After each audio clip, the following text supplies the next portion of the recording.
ఎవరైనా సర్కారు ఖజానాకు ఏఈఓ కన్నమట. రైతు బంధు రైతు బీమాలతో బురిడి. 2019 నుంచి 2 కోట్లు స్వాహా చేసిందట. 1 కాదు 2 కాదు 2 కోట్లు. రంగారెడ్డి జిల్లా కొందుర్గులో ఘటన, 2 అరెస్టు. నిందితుడు శ్రీశైలం అట, ఏఈఓ అయిన. తన బంధువుల్లా తాను కూడా భూస్వామి కావాలి అని రంగారెడ్డి జిల్లా కొందుర్గు మండలంలోని వ్యవసాయ విస్తరణాధికారి ఏఈఓ ఏకంగా సర్కారు ఖజానాకి కన్నవేసిండట.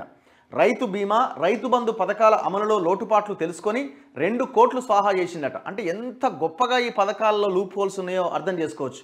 ఈ సొమ్ముతో తన భార్య పేరిట దాదాపు 10 ఎకరాలు ఉన్నాడట. సదరు ఏఈఓతో పాటు సహకరించిన క్యాబ్ డ్రైవర్ను సైబరాబాద్ పోలీసులు అరెస్ట్ చేశారు. కమిషనర్ అవినాష్ మహంతి సోమవారం గచ్చిబౌలిలో ఈ కేసు వివరాలు వెల్లడించారు. నకిలీ పత్రాలు తయారు చేసిండట. రంగారెడ్డి జిల్లా కడ్తాల్కు చెందిన గోరటి శ్రీశైలం కొందుర్గు మండలంలో ఏఈఓ. తన సమీప బంధువులకు భారీగా భూములు ఉండడంతో తాను కూడా అలాగే సంపాదించాలి అనుకున్నాడు. రైతు బంధు రైతు బీమా పథకాల నిధులు పక్కదారి పట్టించాలని నిర్ణయించుకున్నాడు. సీసీఎల్ఏ ద్వారా తన పరిధిలోని రైతుల పట్టాదారు పాస్ పుస్తకాలు ఇతర వివరాలు సేకరించాడు.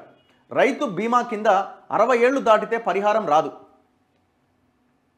అప్పటికే మరణించిన రైతులు తన దగ్గర ఉన్న పట్టా పాస్ పుస్తకాల ప్రకారం 60 ఏళ్లు దాటిన రైతుల పేర్లతో మరణ ధృవీకరణ పత్రాలు సృష్టించాడు. వీరి పేరుతోనే నకిలీ ఆధార్ కార్డులు తయారు చేయించి వయస్సును 59 లోపు ఉండేలా మార్పించిందట. నామినీల స్థలంలో మరొకరి ఖాతాలు. సీసీఎల్ఏ వ్యవసాయ శాఖ అధికారుల నుంచి బీమా కోసం మరణించిన రైతుల వివరాలు సేకరిస్తున్నది. దీన్ని అవకాశంగా మలుచుకున్న శ్రీశైలం తన దగ్గర ఉన్న 20 మంది నకిలీ ఆధార్ కార్డులు మరణ ధృవీకరణ పత్రాలు సమర్పించాడు.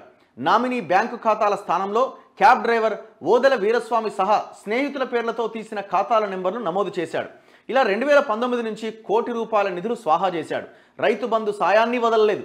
తన క్లస్టర్ పరిధిలో 2000 మంది వివిధ కారణాలతో రైతు బంధుకు దరఖాస్తు చేసుకోలే. వారి వివరాలతో బ్యాంకు ఖాతా నెంబరు మార్చి 130 మంది పేరుతో రైతు బంధుకు దరఖాస్తు చేసిండు. ఇలా 2019 నుంచి దాదాపు ₹1 కోటి స్వాహా చేసిండట. ఎలా బయటపడ్డది? బీమా పరిహారం చెల్లించే ఎల్ఐసి ఒకే బ్యాంకు ఖాతాలో 3కి సంబంధించి నగదు జమైనట్లు గుర్తించి వ్యవసాయ శాఖ డైరెక్టర్కు లేఖ రాసిందట. జిల్లా వ్యవసాయ అధికారి తనిఖీ చేయగా ఖాతాదారుకు యజమానుల పేర్లతో సంబంధం లేనట్లుగా తేలింది.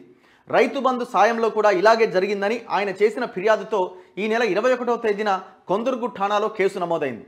మోసం 75 లక్షలకు పైగా ఉండడంతో సైబరాబాద్ ఆర్థిక నేరాల విభాగం అధికారులు విచారణ చేసి శ్రీశైలం వీరస్వామి నిందితులు అని తేల్చారు. శ్రీశైలం పక్కదారి పట్టించిన నిధులతో భార్య మహేశ్వరి పేరుతో దాదాపు 10 ఎకరాల భూమి కొన్నాడు.